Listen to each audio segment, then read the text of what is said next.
आपण स्थान ग्रहण करावं।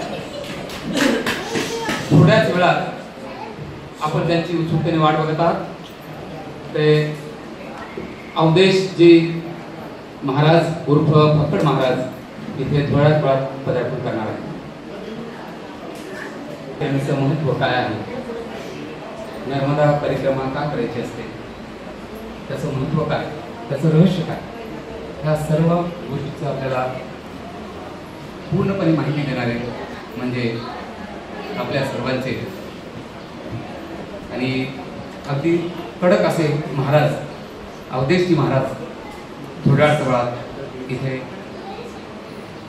स्थानापन्न होणार आहेत।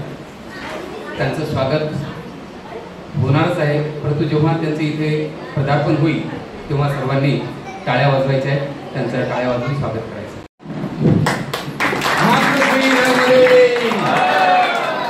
स्वागतम सुस्वागतम शुभ स्वागतम। चेहऱ्यावरचं तेज हे तुमच्या अंतःकरणातल्या विचारावर अवलंबून असतं। मनात इतरांविषयी प्रेम असलं की चेहरा सात्विक दिसतो आणि मनातील हे भावच तर माणसाला सुंदर बनवत असतात। आजच्या या मंगलमय वातावरणात आपण सर्वजण उपस्थित आहात। आपणा सर्वांची उपस्थिती हे एक मांगल्याचं प्रतीक आहे। सभामंडपावर विराजमान झालेल्या सर्व मान्यवरांचे तसेच जमलेल्या सर्व शाळेच्या मानकऱ्यांचे मी या कार्यक्रमाच्या संयोजकातर्फे सहर्ष स्वागत करीत आहे। सभामंडपावर मी विनंती करतो की सन्माननीय आदरणीय यानंतर मी दीप प्रज्वलनासाठी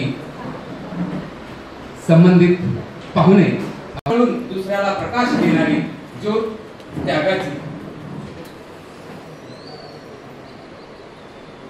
सुरेश पाटील सर आपण सुद्धा समोर येते। अज्ञानाचा अंधकार दूर करून ज्ञानाचे तेज पसरवणारी ज्योत प्रकाशाची आणि निराशेच्या मनात आशेचा किरण पोहोचवणारी ज्योत ही प्रेरणेची। आपल्या सर्वांना विनंती आहे की आपण ज्योत प्रज्वलित करूया। मावळतीस कधी जर तू, मी ज्योतीला उद्देशून होतोय, मावळतीस कधी जर तू, विनाश इथला निश्चित आहे, ब्रह्मांडाला उजळवणारी तू परमेश्वराचं रूप आहे। म्हणून आपण अंधाराकडून प्रकाशाकडे जाण्याचा मार्ग दीप प्रज्वलनातून साध्य करीत आहोत। दीप प्रज्वलनानंतर सरस्वती पूजन आणि श्री दत्तात्रय पूजन होईल। मान्यवरांना विनंती आहे की आपण सरस्वती पूजन आणि श्री दत्तात्रय पूजन करावं।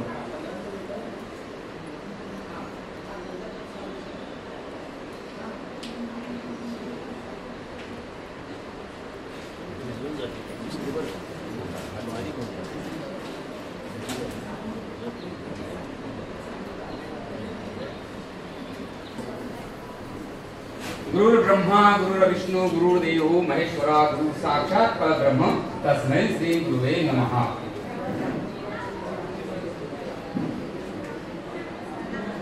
मी मान्यवरांना विनंती करतो की आपण आपलं स्थान ग्रहण करावं।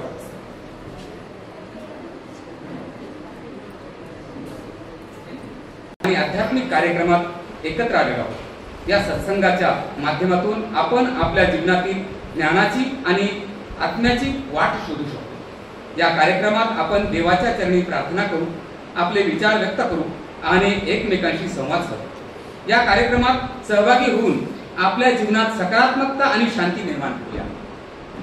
आज आपण येथे एका अत्यंत खास कार्यक्रमासाठी एकत्र जमलो आहोत। या कार्यक्रमाचे नाव आहे संपूर्ण नर्मदा मैया परिक्रमा। नर्मदा परिक्रमा म्हणजे काय, नर्मदा परिक्रमेचे रहस्य काय आहे, नर्मदा परिक्रमा का करावी, नर्मदा परिक्रमा कोणी करावी। शास्त्रोक्त परिक्रमा 3 वर्ष 3 महिने 13 दिवस का व कशी करायची, हे आणि असे अनेक प्रश्नांची उत्तर मिळवण्यासाठी आज आपल्याकडे महान क्रांतिकारक विचारक आदरणीय अवधेश दासजी महाराज ज्यांना सर्वजण प्रेमाने फक्कड महाराज म्हणतात, त्यांचे आगमन झालेले आहे। त्यांच्या ज्ञानमय मुखकमलातून आपल्याला नर्मदे परिक्रमेबद्दल खूप अशी माहिती मिळणार आहे। या सर्वांसाठी या कार्यक्रमास सुरुवात करण्याआधी मी अध्यक्षांची निवड करायची आहे, कारण कार्यक्रम म्हटला की अध्यक्षाशिवाय कार्यक्रम होत नसतो। म्हणून मी आजच्या या कार्यक्रमाच्या अध्यक्षस्थानी म्हणून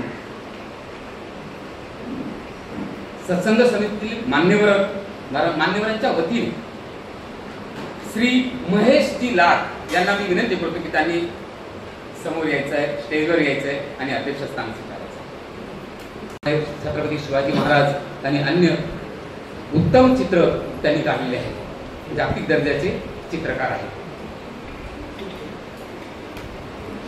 सर आपण अध्यक्षस्थान प्रमुख पाहुणे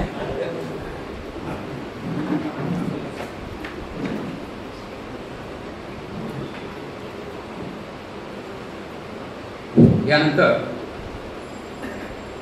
सन्माननीय अध्यक्ष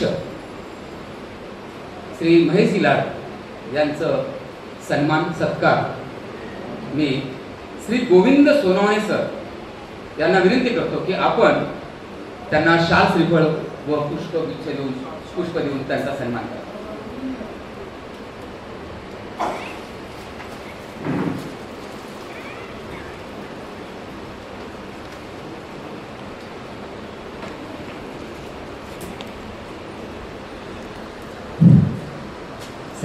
सन्माननीय अध्यक्षांचा शाल श्रीफळ आणि पुष्प देऊन सन्मान होत असताना सर्वांनी काय वाजायचे आहे।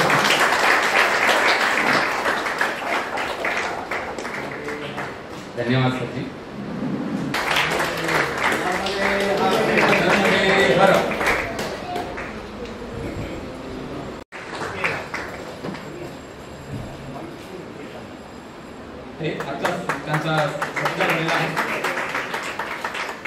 त्यामुळे ते नक्कीच सन्माननीय आहेत आणि मानकरी आहेत आणि त्यांच्या शेड्यूलमध्ये बिझी शेड्यूलमध्ये त्यांनी ती नर्मदा परिक्रमा पूर्ण केली आहे आणि त्यांनी नेमकं काय पूर्ण केली, नर्मदा परिक्रमा कशी पूर्ण केली त्यांनी थोडक्यात दोन शब्दात सांगायचं। नर्मदा नाही खरंच बोलता येतं खरं तर मी माफी मागतो सर्वांची, मला खरंच हे स्टेज डेअरिंग वगैरे असला काही प्रकार आमच्या आयुष्यात कधी आला नाही, त्यामुळे मी सर्वांची खरंच माफी मागतो। मी खरोखर नर्मदा परिक्रमा काय केलेली नाहीये, आजही राग येतो, आजही बायकोला दोन शब्द ऐकावेसे वाटतात, शिव्या घालावेशा वाटतात, त्यामुळे माझी परिक्रमा काय झालेली नाही। परिक्रमा झाली असती तर आयुष्यात आणखी खूप बदल झाले असते, पण अशी परिक्रमा खरोखर आणखीन एकदा मैया करून घेईल की त्यानंतर कधीच असं वाटणार नाही की बायकोला दोन शब्द ऐकावे। आणि मी आपली रजा घेतो। थँक्यू। परंतु हरकत नाही, त्यांची परिक्रमा पूर्ण झाली नाही, परंतु ती माझ्याबरोबर होईल, नक्कीच माझ्याबरोबर होईल। नंतर काय ते आमच्या दोघांच्या बायका काय बोलतील ते बोलतील। श्रोते हो, या मंगल प्रसंगी आपण अवधेशजी महाराज यांचं सत्संग ऐकणार आहोत आणि त्यासाठी मी आता अवधेशजी महाराज यांना विनंती करतो की त्यांनी सत्संग आपल्या ठिकाणी बसून करावं। परंतु एक आपल्या सर्वांना विनंती आहे की आपण जर चप्पल आणि बूट जर घातलेले असतील तर ते काढून ठेवावे। आहे तिथेच काढा, फक्त चप्पल आणि बूट काढून ठेवावे, म्हणजे सत्संग ऐकायला एक वेगळं धार्मिक वातावरण तयार होईल। आणि मी सन्माननीय अवधेशजी महाराज यांना विनंती करतो की आपण आपलं सत्संग चालू करावं।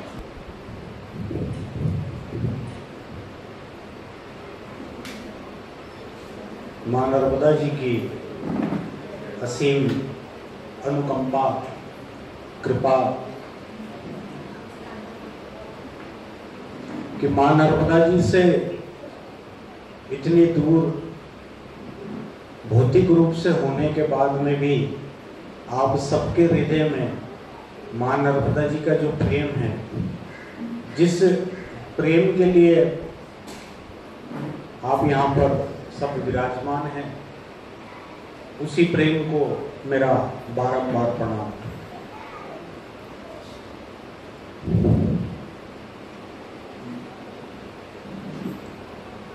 मां नर्मदा जी एक ऐसी देवी है, एक ऐसी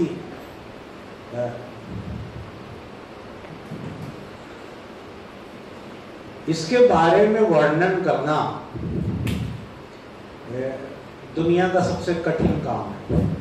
किसी और देवी देवता के बारे में बड़ी आसानी से उसके स्वरूप, उसके व्यवहार, उसके गुण इत्यादि का बड़ी आसानी से किसी और देवता का, कि राम जी ऐसे, कृष्ण जी ऐसे, शंकर भगवान, नर्मदा जी का ऐसा स्वरूप है, ऐसा व्यवहार है जिसको वर्णन करना ये सबके भाव दृष्टि से अलग अलग होता है। मेरा जो भाव स्वरूप है नर्मदा जी के प्रति और मेरी जो समझ है, और मैं जितना नर्मदा जी को करीब से रहने के बाद में एक थोड़ा सा अल्प ज्ञान नर्मदा जी ने दिया। 1995 से मां नर्मदा जी के आंचल में हूँ, लंबा समय हो गया। मां नर्मदा जी के द्वारा एक अल्प ज्ञान आज उसको हम प्रस्तुत करने का एक मेरा पूरा ध्यान, लक्ष्य मां नर्मदा जी की परिक्रमा के संरक्षण पर है।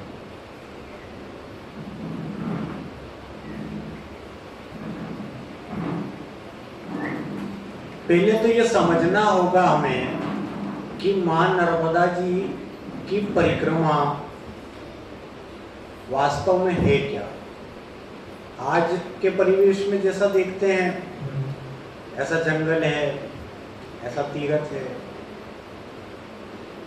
ऐसे सूर्यपानेश्वर की झाड़ी है, ऐसे आश्रम है। भाई ये तो होगा ना, सब एक एक इस तरह की व्यवस्था में चल रहे हैं कि बस चल रहा है, बस ऐसे चले 3500 किलोमीटर होकर के आ गए। और नहीं, ये नर्मदा जी की परिक्रमा नहीं। नर्मदा जी वास्तव में एक परिक्रमा है ही नहीं।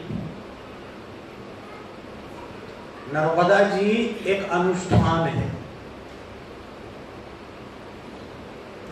जब धर्मराज युधिष्ठिर मार्कंडे के पास आते हैं और पूछते हैं कि आप नर्मदा जी के किनारे रहते हैं, आप हमें बताइए कि नर्मदा जी की आयु कितनी है, तो स्पष्ट रूप से मार्कंडे कहते हैं सतयुग, द्वापर, त्रेता, कलयुग, ब्रह्मांड नष्ट, ऐसे 21 कल्प मार्कंडे जी ने महाप्रलय की स्थिति में नर्मदा जी का आश्रय लेकर के उस महाप्रलय को देखा।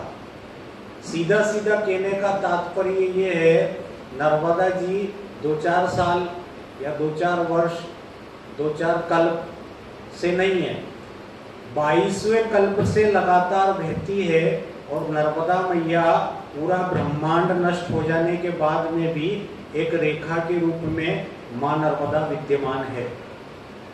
कुल मिलाकर के कहना यह है कि हम जिस व्यवस्था में चलने वाले हैं, मां नर्मदा जी की जो किनारे हम परिक्रमा रूपी अनुष्ठान करते हैं, ये आजकल का बनाया हुआ नहीं है कि 2, 4, 5, 10 साल हो गए तो ये होने लगा। मैं 1995 में करा। मैं जब गुरु जी से पहली बार मिला, मेरे शरीर की अवस्था थी 16-17 साल। तो 16-17 साल का मैं जब अवस्था में था, जब मेरे गुरु जी कहते थे कि जा नर्मदा किनारे जा करके मर, नर्मदा किनारे जा करके मर। उस समय तो ऐसा लगता था मर ये क्या होता है, फिर बाद में लगा मर के आगे आ भी लगता है, माँ के मर के आगे आ भी लगता है तो यहाँ अमर हो जाता है। वास्तव में जिस अनुष्ठान की हम चर्चा करने वाले हैं, जिस अनुष्ठान के बारे में हम कहना चाहना, हमारे विचार व्यक्त करना चाह रहे हैं, ये पिछले 22 कल्पों से चलता है। ठीक है, ये आजकल का अभी कुछ 5-10 साल में लोगों को कुछ जानकारी हुई है, 15 साल में नहीं। तो नर्मदा परिक्रमा, नर्मदा जी की परिक्रमा एक गुप्त संकेत है। इस गुप्त संकेत को मैं समर्थ गुरु रामदास जी महाराज के शब्दों में कहता हूं, फिर बाद में मैं इसको विस्तार से बताऊंगा। अकरा अकरा बहु अकरा काय अकरा कीले चीना गुप्ते गुप्त जानवे आनंद वन भुवनी परम श्रद्धेय प्रातः स्मरणीय समर्थ रामदास जी महाराज के शब्द हैं। लगभग 400 वर्ष पहले समर्थ गुरु रामदास जी महाराज ने मां नर्मदा जी की परिक्रमा लगाई।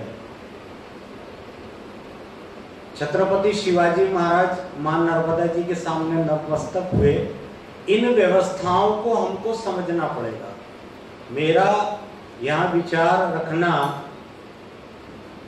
नर्मदा जी का जैसे और तीर्थ हो गए ना दुनिया, हम आ रहे थे तो लोनावाला खंडाला सब था, तो मैं प्रकाश भाई से पूछा ये लोग क्या कर रहे हैं, तो बोले ये लोग यहाँ बस घूमने आए हैं। मैंने बोला नर्मदा जी में भी अधिकतर लोग बस यही करने आते हैं, यही जवाब दिया।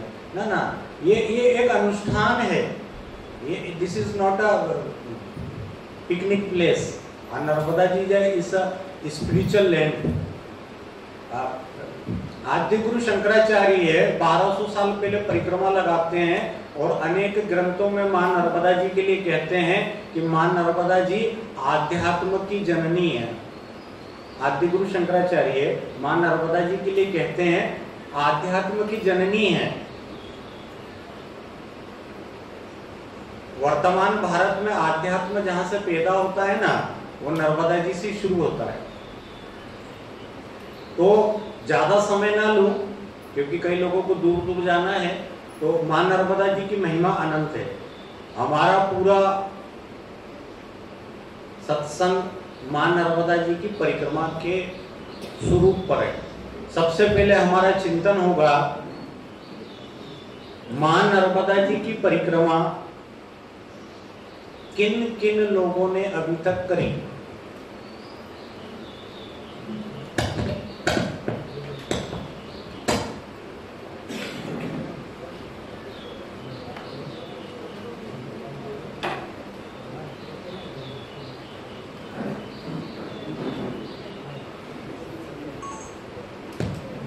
चैनल वाला बता रहा है ऐसा खाने को ऐसा पीने को घूम फिर करके आ गए 3500 किलोमीटर नहीं। मां नर्मदा जी एक अनुष्ठान है जो पिछले 22 कल्पों से होता है। मैं नर्मदा जी का आश्रय लेते हुए मेरे को 30-32 वर्ष हो गए। एक अल्प ज्ञान मां नर्मदा जी ने, मुझसे कोई पूछता है महाराज जी आप कितना समझे, तो मैं उसको स्पष्ट कहता हूँ मात्र 6 सेकंड।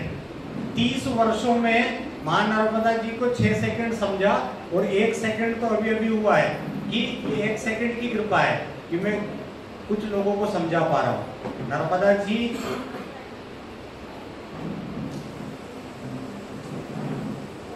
एक खंड है। कैसा खंड है? यहाँ पर और किसी देवी देवता का कोई विधान, कोई कानून लागू नहीं होता।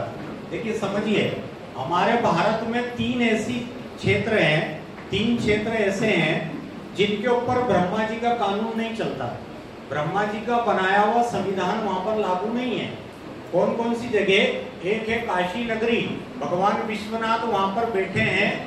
मेरे जैसे चांडाल को भी अगर वहां जला दिया जाए और भगवान के विश्वनाथ के प्रांगण में गंगा जी के किनारा, तो वहां चांडाल की मुक्ति है। कहना यह है कि ब्रह्मा जी के विधान के विरुद्ध कार्य होता है काशी में। दूसरी कोई जगह है तो वो है मथुरा नगरी, ब्रज 84 कोस। इस ब्रज 84 कोस में भगवान ब्रह्मा जी का कानून नहीं लगता है। यहाँ का कोई पालन और कानून करने वाला व्यक्ति है। क्यों? क्योंकि ये सुदर्शन चक्र पे टिकी है। काशी नगरी भगवान शिव के त्रिशूल पे टिकी है और मथुरा नगरी पूरी सुदर्शन चक्र के ऊपर टिकी है। ये 2 जगह किसी भी प्रकार का कानून नहीं लगता। और तीसरी जगह है मां नर्मदा जी। नर्मदा जी के किनारे ना ब्रह्मा जी का कानून चलता है, ना भगवान शिव का कानून चलता है, और ना भगवान श्री नारायण का कानून चलता है। यहाँ पर कोई कानून चलता है तो आपका स्वयं का। कैसा?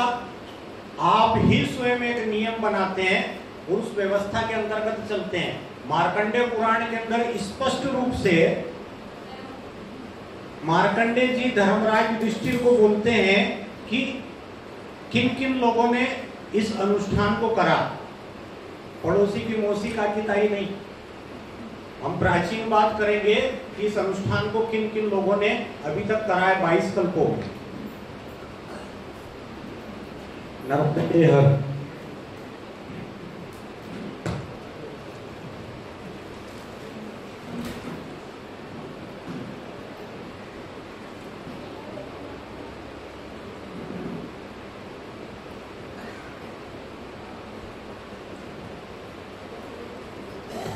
हमारे सनातन धर्म की संस्कृति में ऋषियों की संख्या कितनी है? 88,000। रेफरेंस श्रीमद् भागवत महापुराण के अंदर राजा परीक्षित को 7 दिन में तक्षक सांप के द्वारा डसे जाना है। इस अनुष्ठान की जब घोषणा हुई, भागवत जी में एक संख्या लिखी है, 88,000 ऋषि महात्माओं ने राजा परीक्षित की गति के साक्षी बने। हमारे सनातन धर्म की संस्कृति में कितने हजार ऋषि महात्मा है? 88,000, 88,000।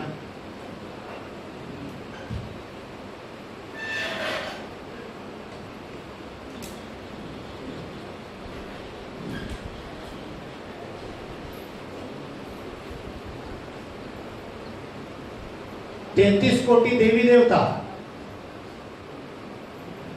यक्ष, किन्नर, गंधर्व, राक्षस, भूत, पलित। कहने का तात्पर्य एकमात्र है, मां नर्मदा जी की परिक्रमा एक मनोरंजन मात्र नहीं है, एक साधन मात्र है। और इस साधन को करने के लिए 88,000 ऋषि महात्माओं के तीर्थ आज भी नर्मदा जी के किनारे विद्यमान।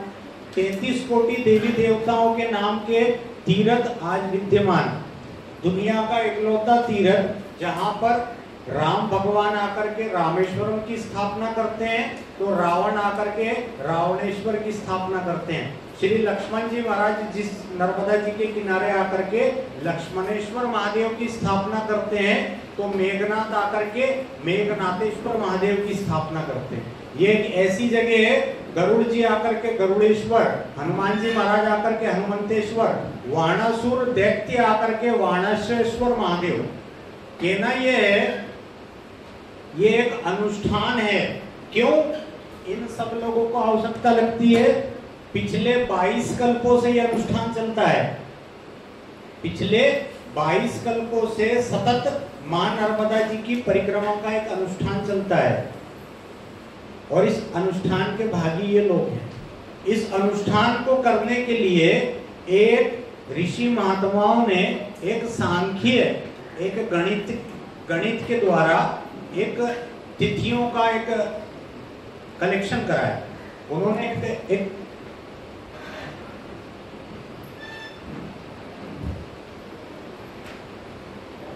3 साल 3 महीने 13 दिन, ये प्रायः मां नर्मदा जी की परिक्रमा में हम 3 साल 3 महीने 13 दिन की व्यवस्था को जानते हैं, हमने सुना है। देखिए, जब आप इसमें गौर करेंगे तो आपको एक चीज अलग दिखेगी।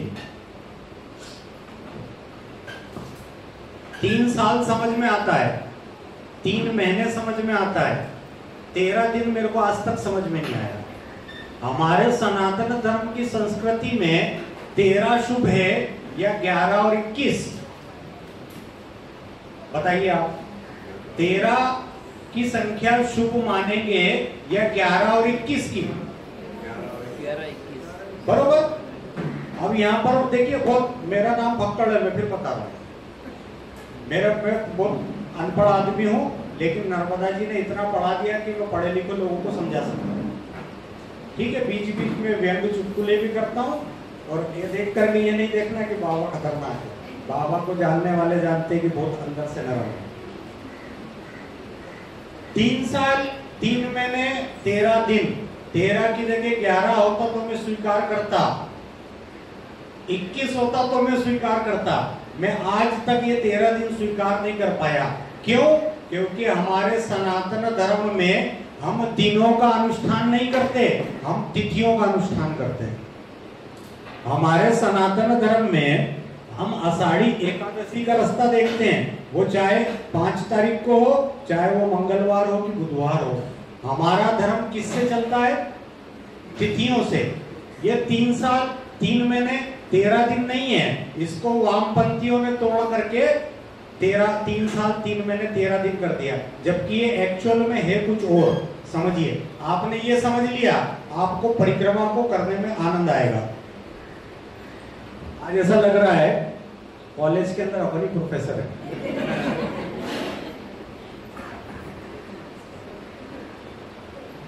सब लोग कैलकुलेटर पे एक गणना कीजिए। जिनके मोबाइल में फेसबुक होता है, ट्विटर होता है, इंस्टाग्राम होता है, व्हाट्सएप होता है, बहुत सारी चीज होती है, मालूम है कैलकुलेटर भी होता है, इस्तेमाल कीजिए। 365 गुणित की 3,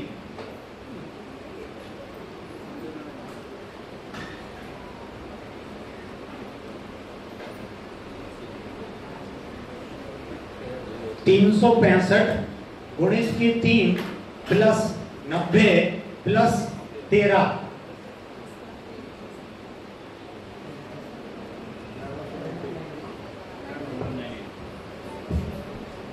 डबल 198 बरोबर।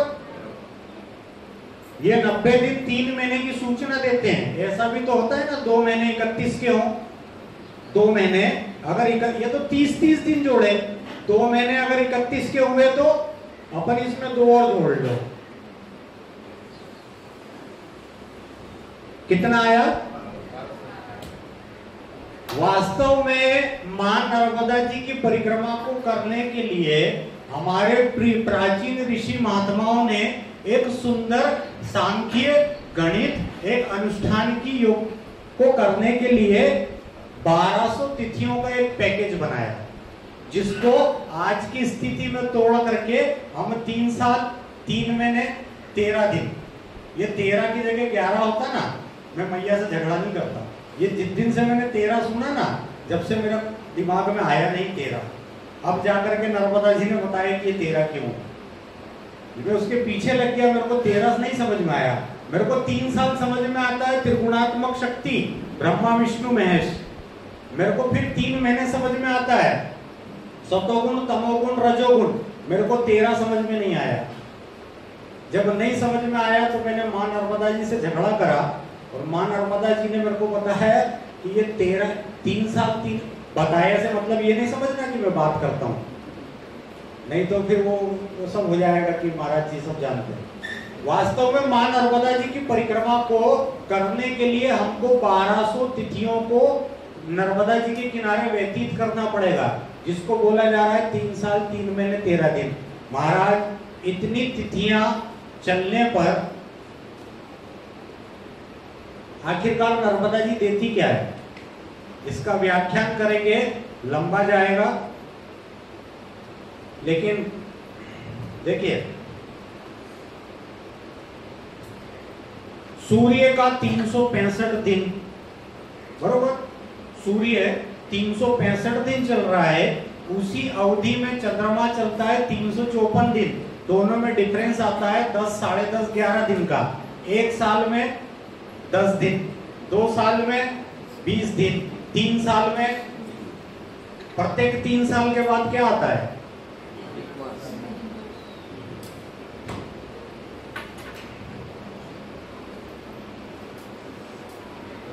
हमारी संस्कृति में प्रत्येक 3 साल के बाद में एक महीना आता है, जिसको हम बोलते हैं अधिक मास। इस अधिक मास की रचना किसके लिए करी थी? हिरण्यकश्यप के वरदान को नष्ट करने के लिए। उसने बोला न दिन न रात न सवेरे न ग्रह न नक्षत्र, मैं किसी भी स्थिति में ना मरूं। एक शून्यकाल की अवस्था को बनाने के लिए भगवान ने हर 3 साल के बाद में एक पुरुषोत्तम मास, एक मल मास, एक अधिक मास की रचना करी। जिसने इस हिरण्यकश्यप का वरदान को समझ लिया कि उसने एक ऐसे वरदान की व्यवस्था मांगी थी, एक शून्य काल में मैं मरूं, ना कोई ग्रह हो, ना कोई तिथि हो, ना कोई नक्षत्र हो, कुल मिलाकर के ये ब्रह्मांड अपनी गति को रोक दे। जब ये गति रुकती है ना, नर्मदा जी की परिक्रमा जब भी होती है। देखिए समझिए, बहुत साधारण सा मामला है और बहुत आसानी से, कोई बहुत बड़ा गणित नहीं है, पर ये जानकारियां समय के अभाव में दबा दी गई। और मुझसे कोई सच्ची पूछे, ठेकालाजी मत समझना, मेरे को 600 साल पुराने महात्मा ने बताया, ठीक है। और जहां हमारा आश्रम है वहीं पर रहते हैं। नर्मदा खंड में जब मैं कमंडल से कमंडल की व्यवस्था बताऊंगा ना, उस समय आएगा कि वहां ऐसा क्यों है।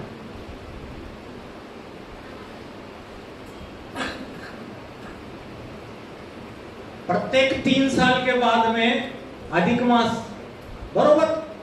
देखिए ये हो गया पुरुषोत्तम मास, फिर एक ये हो गया पुरुषोत्तम मास, इसके बीच में हो गए 3 साल।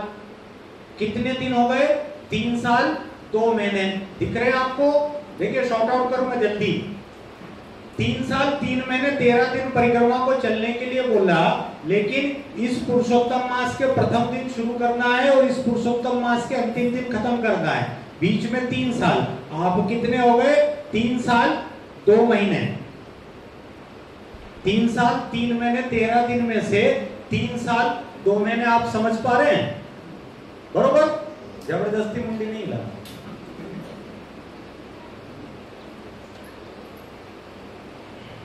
जल्दी जल्दी तो नहीं बोल रहा हूं, और मेरी आदत ही ऐसी है, क्या करूं। वो ऐसा नहीं होना मैं कि हाँ आइए ऐसा करिए, ऐसा होता है। वो लच्छेदार बातें कभी सीखी नहीं। जो भी हम सब कुछ सीखा हमने, ना सीखी होशियारी। दुनिया वाले ये ना समझो कि हम हैं अनाड़ी। तो 3 साल, हर 3 साल के लिए बाद में पुरुषोत्तम मास आता है। मां नर्मदा जी की परिक्रमा को करने का प्राचीन विधान है।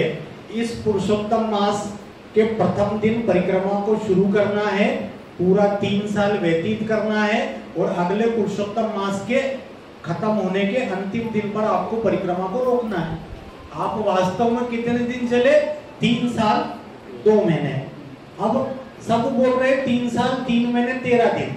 अब कितने दिन का झगड़ा है? 1 महीना 13 दिन। अभी शॉर्ट आउट करते हैं। 1 माह 13 दिन बराबर 43 दिन। ये कहां गए? देखिए हमारी संस्कृति में इस अनुष्ठान को करने के लिए दिनों की आवश्यकता नहीं है। इस अनुष्ठान को करने के लिए तिथियों की आवश्यकता है। वास्तव में एक पुरुषोत्तम मास जब शुरू होता है और 3 साल व्यतीत होते हैं और फिर अगला पुरुषोत्तम मास लगता है, इसके बीच में आप तिथियों की गिनती करेंगे ना, कितनी तिथि होगी? 1200। दूसरे ढंग से समझिए। अब आप बोल रहे हैं ये 43-44 दिन कहां गए? दिनों के अंदर कैलकुलेशन करें तो 1 महीना 13 दिन हमको दिखता नहीं है। ये कहां गया? आपने आपके जीवन में 24 घंटे में 2 तिथियों को देखा कि नहीं? 24 घंटे में 2 तिथि, 48 घंटे में 3 तिथि। दिन हुआ 1, तिथि हो गई 2। यहाँ हम तिथियों की गणना नहीं कर रहे हैं, हम यहाँ पर इन दिनों को तिथियों के अंदर डाल रहे हैं। वास्तव में ये जो 1 महीना 13 दिन है, ये दिन ना होकर के तिथियां हैं, और इसी पुरुषोत्तम मास से पुरुषोत्तम मास और 3 माह के बीच में छुपी हुई है। किसी पंडित पुजारी को बिठा करके पैसे दक्षिणा दे करके उससे पूछना कि 1 पुरुषोत्तम मास से 2 पुरुषोत्तम मास के बीच में तिथियां कितनी होगी, वो क्या बताएगा? 1200। लेकिन ये 1200 तिथियां प्रत्येक 36 वर्ष के बाद आती है। प्रत्येक 36 वर्ष के बाद में ये 1200 तिथियां आती है। क्यों? इन 1200 तिथियों को चलने पर जो चीज देती है नर्मदा जी, ये दुनिया का सबसे दुर्लभ है। अच्छा, आप समझ तो रहे ना? नहीं तो मेरे मेरे मेरे इससे जो है ना ये चश्मा, इसमें मंगेश भाई ने लेंस डाला है, फिर इसमें ऑटोमेटिक जैसे वो रेड लाइट क्रॉस करते ना अपन, चालान कटता है, तो इसमें फिर चालान कटेगा, फिर बोलना नहीं समझ में आया तो मेरे से 10 बार पूछिएगा।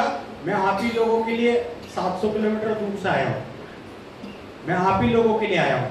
आपको इतनी जानकारी में कहीं कुछ समझ में नहीं आ रहा हो तो हाथ ऊंचे करें। क्यों? क्योंकि ये अधूरा ज्ञान विष के समान। हम 1 घंटे लेट जाएंगे घर, कोई बात नहीं, लेकिन इस चीज को समझाने की, सब बोलते हैं महाराज जी कटिंग कर दो। हमने बोला ये राम कथा नहीं है ना, ये कृष्ण कथा है, मेरे को और सबके लिए नया है। आप इतने साल हो गए लोगों को, 15-15, 20-20 साल हो गए नर्मदा परिक्रमा लगाए, लेकिन आज तक कोई रहस्य नहीं समझ पाए कि 3 साल 3 महीने 13 दिन क्या है। और ये बाबा इतनी दूर से आकर के आधे घंटे में बता रहा है। इसके लिए आप जब तक इस रहस्य को नहीं समझेंगे, आपकी मां नर्मदा जी के प्रति श्रद्धा बढ़ेगी नहीं। आप इसको मनोरंजन समझेंगे, आप इसको पिकनिक समझेंगे, जबकि उन बुद्धिमान ऋषि महात्माओं ने, हम ऋषियों की संतान है, हम किसी ना किसी ऋषि की संतान है। ये हमारे बाप दादाओं ने मां नर्मदा जी की इस परिक्रमा को छोड़ करके गए। वर्तमान में वामपंथी विचारधाराओं ने इसको 3 साल 3 महीने 13 दिन कर दिया, जबकि ये 1200 तिथियों का एक संसार का सबसे प्राचीन, सबसे लंबे समय से चलने वाला एक अनुष्ठान है।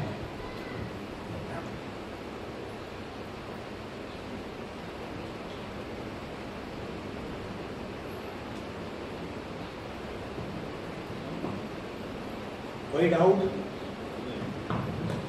रिपोर्ट कार्ड मेरे को ही चेक, कॉपी मेरे को ही चेक करनी है। कोई डाउट हो तो अभी पूछ लो। ठीक है?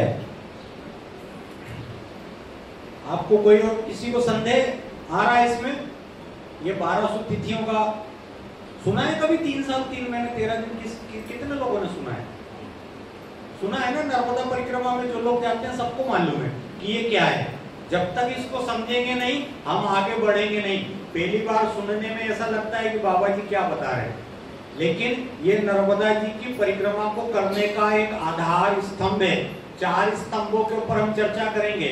4 पिलर होंगे ना तो हमारे आध्यात्म की बिल्डिंग बन पाएगी। नहीं तो चकनाचूर घूम रहे हैं, हर साल 20 से 25 लाख लोग मां नर्मदा जी के नाम पर चल रहे हैं, लेकिन क्या करने निकल रहे हैं? ना कोई राम, ना कोई कृष्ण, ना कोई हरि, बस एक चीज की माला फेर रहे हैं, किलोमीटर अनक्षेत्र, किलोमीटर अनक्षेत्र, बस। क्यों? टूरिज्म। हम लोगों ने इसको टूरिज्म बना करके रखा है, इसी को नहीं, पूरे धर्म के जितने तीर्थ मंदिर है उनको। ये बहुत गंभीर मुद्दा है। हम लोग चेतेंगे नहीं तो एक दिन हमारी चिता जल जाएगी, लेकिन ये बहुत गंभीर मुद्दा है। नर्मदा जी के लिए संरक्षण हम लोगों की जिम्मेदारी है। मैं तो बढ़िया था, 2 रोटी खाता हूँ, नर्मदा जी के किनारे बढ़िया रहता हूँ, लेकिन ये समझ देने के लिए मां नर्मदा जी ने प्रेरित करा।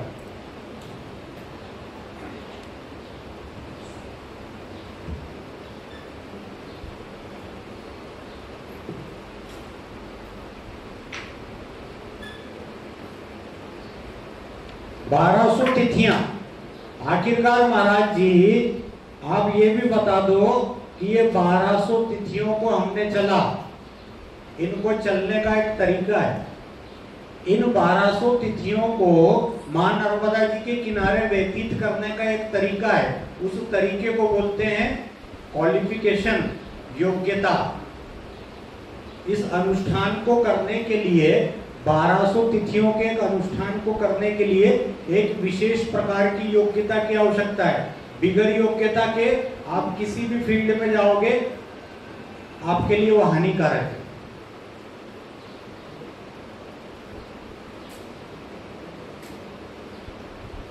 नर्मदा परिक्रमा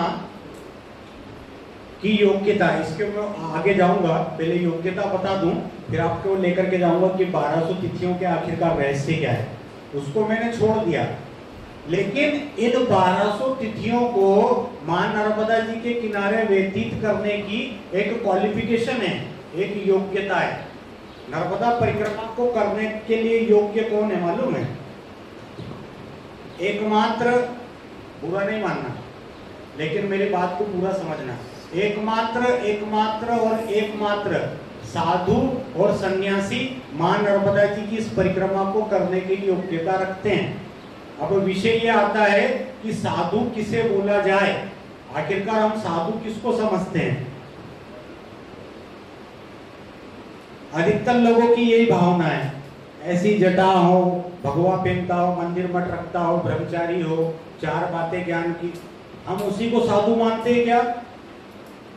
ऐसा कमंडल रखता हो, ऐसा चिमटा रखता हो, वो साधु नहीं।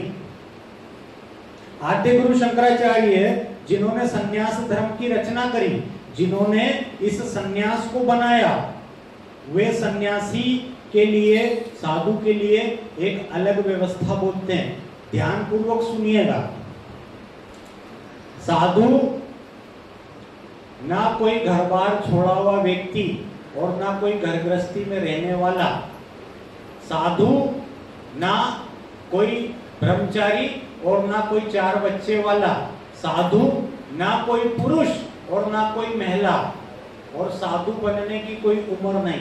साधु का सीधे सीधे अभिप्राय है, मीरा जहर दिया, तुलसी जी छोड़ी, भगवान गोविंद का नाम लेकर के पी गई। मुक्ताबाई, ज्ञानेश्वर महाराज, तुलसीदास जी महाराज, ये सब सदग्रस्त हैं। साधु एक बुद्धि का खेल है, जो अपनी सारी चेष्टाएं, अपना सारा प्रयास, अपना सारा व्यवहार, अपनी सारी संसार के सबकी ममता ताक बटोरी, ममपद बांधे प्रीत पर डोरी, समदर्शी कछु इच्छा नहीं।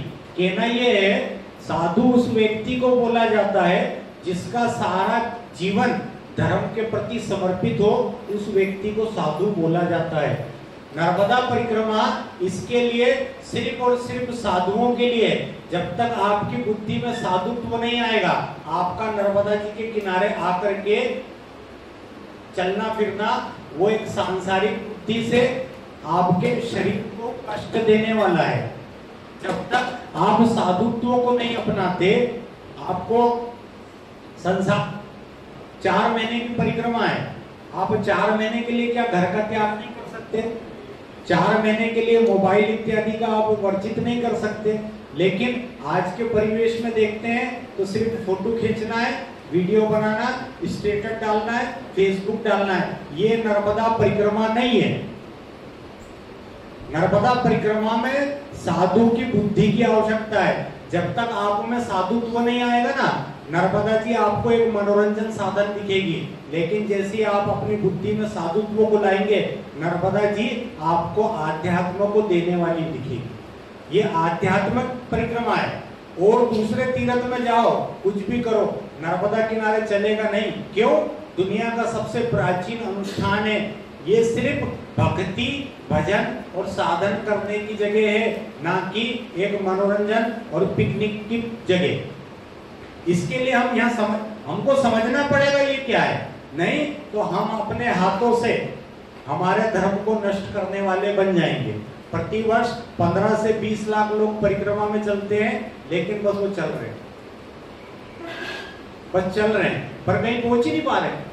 कई लोग फिर बोलते हैं मेरी ऐसी अनुभूति हुई, मेरे को वहां दिखी। मैं बोलता हूँ भाई उस मूर्खानंद को मेरे पास लाओ, जिसको लगता है कि नर्मदा जी ने मेरे ऊपर कृपा करी, आप मेरे पास उसको लेकर के आओ। जब तक उसकी बुद्धि में साधुत्व नहीं आएगा, वो कृपा का काबिल नहीं समझ पाएगा। यार 30 वर्ष हो गए तो नहीं समझ पा रहे, 3-4 महीने में कैसे हम समझ पाएंगे? देखिए, मैं किसी को रोक नहीं रहा हूं, लेकिन जो सत्य है वो मैं बता रहा हूं। मैंने गीता की कसम खाई है, जो बोलूंगा सत्य बोलूंगा। सन्यासी हूं। सन्यासी को वो हमारी सातरे साहब ये YouTube चैनल बनाते हैं, कल इन्होंने हमको शूट करा, कल भी प्रोग्राम था, आज में हुआ, बोले महाराज जी आप जो बोलते हो वो तो कोई बोलता ही नहीं, सब तो मस्का लगाने वाले, मेरे को दर्शन झाले, मेरे को ये झाला वो झाला, वो झाला हटा ही नहीं है। देखिए आपको सन्यासी की नजर से उस चीज को समझना ही पड़ेगा आखिरकार ये रहस्य क्या है। जब आपकी बुद्धि में साधुत्व हो जाए, आप भगवान का भजन और साधन करने के लिए इस अनुष्ठान को करते हैं, आपके अंदर पूर्ण वैराग्य हो, आपके अंदर पूर्ण एकाग्रता के द्वारा मां नर्मदा जी की भक्ति को करने का एक आप संकल्प लेते हैं, इन 1200 तिथियों को व्यतीत करते हैं, बदले में मां नर्मदा जी आपको क्या देती है, आप आश्चर्य करोगे।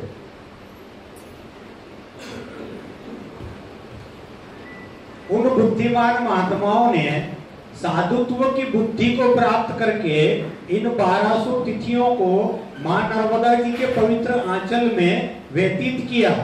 उन्होंने एक अनुभूति करी, उन्होंने अपने आप को एक अद्भुत रस के अंदर पाया। उस अद्भुत रस के लिए उन्होंने इन 1200 तिथियों को छोटा करा, इसको एक छोटा करते हैं। देखिए हमारे सब धर्म में सबसे पवित्र कोई संख्या है तो उस संख्या को बोलते हैं 108। माला हुई, कंठी हुई, एम्बुलेंस 108, जो हमारे जीवन की डोर को भगवान की तरफ जोड़ दे, उस डोर का नंबर है 108 माला। हमारे उन बुद्धिमान महात्माओं ने इस 1200 तिथियों के पैकेज को छोटा करने का प्रयास करा। आप सब लोग मोबाइल निकालिए और 1200 भागित 108 बताइए।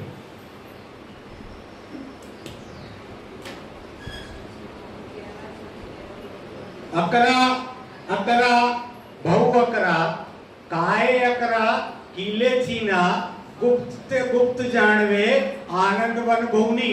मैं बोलता हूं क्या, समर्थ गुरु रामदास जी महाराज बोल रहे हैं। अपने मोबाइल में चेक कीजिए, अपने अपने मोबाइल में 1200 तिथि भागित 108। मेरी नहीं मानो तो समर्थ गुरु रामदास जी महाराज की मान लो।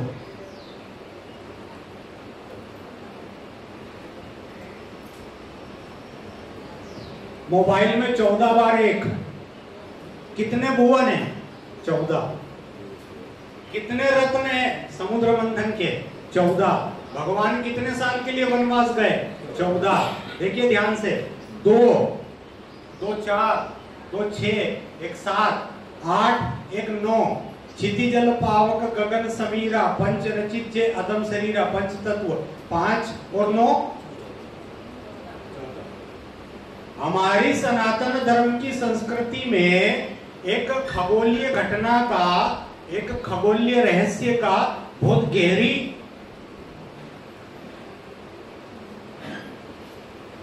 हम इसी से जीते हैं। देखिए, देता न दशमलव भारत तो चांद पे जाना मुश्किल।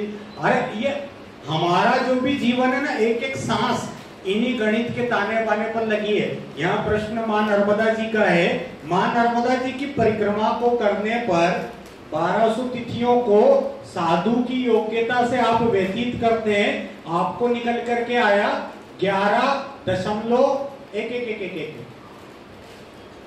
अब जब आप मां नर्मदा जी की परिक्रमा करते हैं, आप वास्तव में मां नर्मदा जी की परिक्रमा नहीं कर रहे हो। क्यों?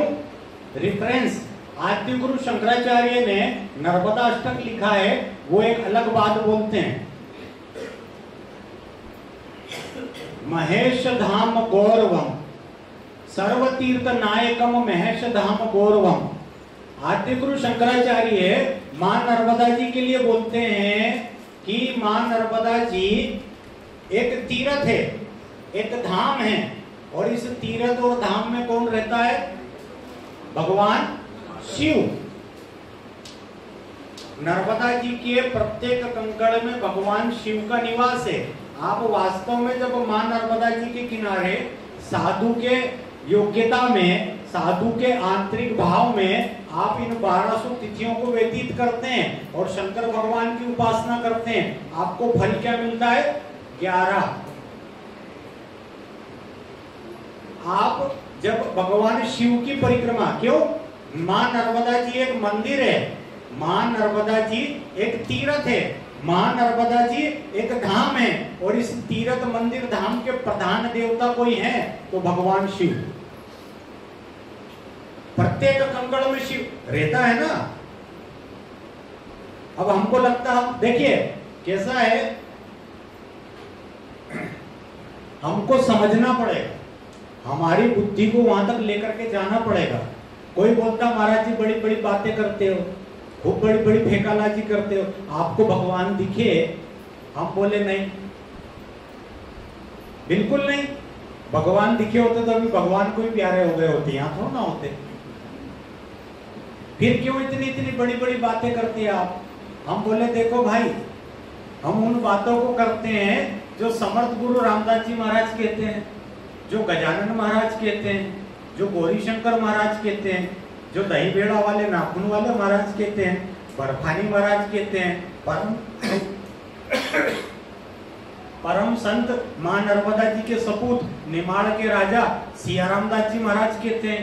उन्होंने जिस व्यवस्था के द्वारा भगवान की प्राप्ति करी, मैं उन बातों को कहता हूँ और आप उन बातों को सुनते हो। मेरा कहते कहते कल्याण हो जाएगा, आपका सुनते सुनते आ जाएगा। अरे झगड़ा आज भगवान मिलने का थोड़ा ना है। उनकी बातों को मैं आप तक पहुंचाता हूँ, कहते कहते मैं एक दिन भगवत प्राप्ति कर लूंगा। आप लोग भी इस भगवान की चर्चा को सुनते सुनते एक दिन भगवत प्राप्ति करेंगे। दूसरे उदाहरण में समझिए, एक गांव में एक राम कथा का आयोजन, गांव के एक पंडित जी थे। क्या वो पंडित, वो बाहर का पंडित बुलाएगा अयोध्या का, 5000 रुपए दक्षिणा लेगा, कथा तो वही करेगा राम जी की, कुछ अलग थोड़ा ना होता है। तो उन पंडित जी ने कथा करी, बोले मैं गांव का पंडित हूँ, मैं खाली 5 रुपए लूंगा और कथा कर दूंगा। तो 7 दिन करने की भी जरूरत नहीं। उन्होंने क्या कथा करी, एक राम रहे एक रावण ना, एक राम रहे एक रावण ना, एक छत्री एक बामन ना, वाने वा की स्त्री चुराई, वाने वा की लंका जलाई, कछु बातन की बातन ना, और तुलसी लिखती है पोथन ना। अब ऐसी राम कथा का क्या मतलब है? वो ये राम कथा हम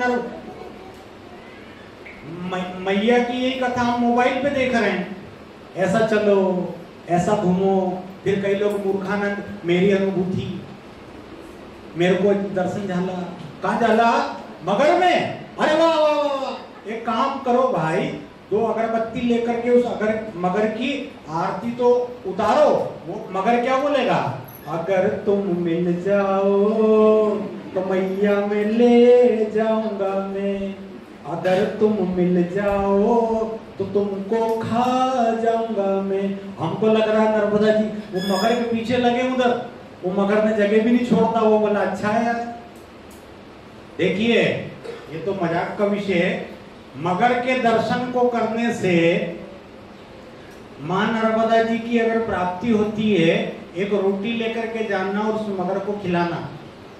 वो एक रोटी तो नहीं खाएगा पर आपको बड़ा स्वाद से खाएगा और ऐसा नर्मदा जी से मिलाएगा कि आप दोबारा किसी को बताने लायक नहीं होंगे। वास्तव में ब्रह्मानंद तो वही है, वास्तव में नर्मदा जी की कृपा वही है। जब आपके ऊपर कृपा हो जाए और फिर भी आप इस संसार में जीवित हो, लेकिन आप किसी और को ना बताओ, ये आपका और भगवान का आपस में विषय है। फेकालाजी करने को तो मैं भी 32 साल की बहुत कर लूं, एक से एक बातें मेरे जीवन में, लेकिन वो जीवन में सार्वजनिक करने की नहीं है। वो मेरा और नर्मदा जी का आपसी विषय है। मैं नर्मदा जी के खजाने में उसको रखना चाहता हूँ। इस संसार के सामने रखूंगा, इस संसार के सामने रखूंगा तो डाकू बहुत है, बरोबर? बुरा तो नहीं लगा आपको डाकू बोला?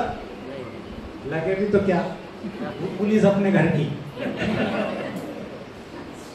देखिए समय लेंगे, आज समय लेंगे, लेकिन पूरी अच्छे से हम समझेंगे। देखिए मां नर्मदा जी की परिक्रमा को 1200 तिथियों में करने के लिए आपके अंदर साधुत्व का आभूषण होना चाहिए।